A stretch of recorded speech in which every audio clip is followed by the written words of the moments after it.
গ্যাসের চুলায় কোনো রকম ওভেন ছাড়া তুলতুলে নরম এমন এক পিস নাস্তা যদি খেতে চান, আপনিও বানিয়ে নিতে পারবেন মাত্র 5 মিনিটে। আমি তো বলবো হোটেলকে হার মানিয়ে তৈরি করেছি আজকের এই নাস্তা। আমার আজকের এই নাস্তা শুধু দেখতেই সুন্দর না, খেতে কিন্তু দারুণ মজা। তবে আর কথা কেন, চলুন দেখে নেই তুলতুলে নরম এমন নাস্তাটি কিভাবে তৈরি করলাম। একটি বলের মধ্যে প্রথমে নিয়ে নিচ্ছি 1 কাপ পরিমাণ কুসুম গরম দুধ, স্বাদ অনুযায়ী লবণ, 1 টেবিল চামচ পরিমাণ দিব চিনি, 1 টেবিল চামচ পরিমাণ দিচ্ছি রান্নার তেল, ইস্ট দিয়ে দিচ্ছি 1.5 চা চামচ পরিমাণ।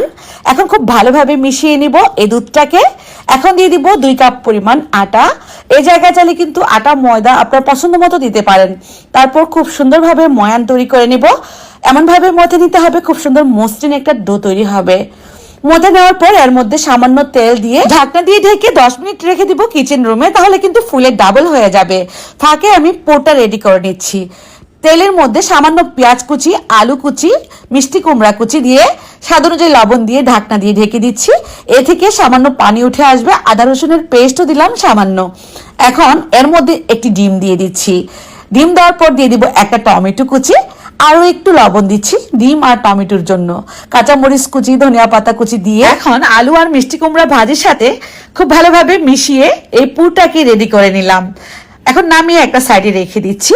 আর যে ডোটা তৈরি করে নিয়েছিলাম সেই ডোটা কিন্তু ফুলে ডাবল হয়ে গিয়েছে। বাতাসটাকে বের করে দিয়ে এ থেকে ছোট ছোট লেচি করে নিচ্ছি। এখানে যেই কয়টা লেচি হয় সেই কয়টাই কিন্তু নাস্তার শেপ হবে। তারপর উপর থেকে এই লেচিগুলোর মধ্যে একটু তেল ব্রাশ করে দিয়ে এভাবে উল্টিয়ে উল্টিয়ে কিন্তু একটু চ্যাপটা করে নিব হাত দিয়ে। এখন এর ভেতরে পুর দিয়ে দিব, যে পুরটাকে রেডি করে নিলাম। আপনারা দেখে দেখে নিশ্চয়ই বুঝে গিয়েছেন আমি কিভাবে নাস্তাটা তৈরি করতেছি। এখন ফোল্ড করে নিব। ফোল্ড করাটা কিন্তু খুবই সহজ।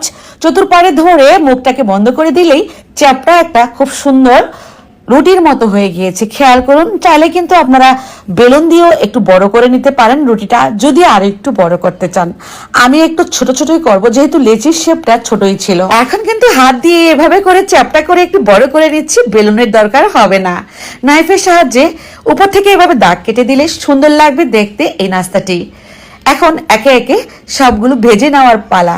অল্প তেলেই ভেজে নেব। খেয়াল করুন আপনারা, এখানে কিন্তু তেল দেওয়ার বেশি প্রয়োজনই নেই। অল্প তেলেই এত মজার নাস্তাটি আমরা উল্টিয়ে পাল্টিয়ে ভেজে নিতে পারবো।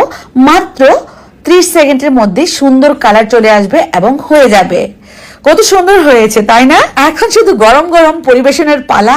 আপনারা কিন্তু চাইলে এই নাস্তাটি বানিয়ে সারা দিন ভরা টেবিলের মধ্যে রেখে দিতে পারবেন, এমনই থাকবে তুলতুলে নরম। এখন আমি আমার নিজের হাতে উঠানো বাটার দিয়ে দিচ্ছি, হোমমেড বাটার।